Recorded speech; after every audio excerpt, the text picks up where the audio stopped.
ভারতভূমি চিরন্তন প্রেমের ঐতিহ্যবাহী রাধাকৃষ্ণের প্রণয় লীলাকে মূল উপজীব্য করে কবির কলমে রূপ দিয়েছে ব্রজবুলি ভাষায় রচিত কবি ভানু সিংহের পদাবলী।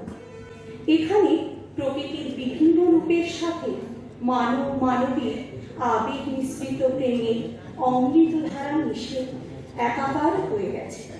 কবিগুরু তার জীবন স্মৃতি গ্রন্থে ভানু সিংহের প্রথম কবিতা রচনার কথা বলেছেন ঠিক এইভাবে। একদিন মধ্যাহ্নে খুব মেঘ করিয়াছে, সেই মেঘলা দিনের ছায়াঘন আকাশের আনন্দে বাড়ির ভিতরে এক ঘরে মাটি খাটির উপর উপুর হইয়া লিখিলাম গহন কুসুমে কুঞ্জমাছ।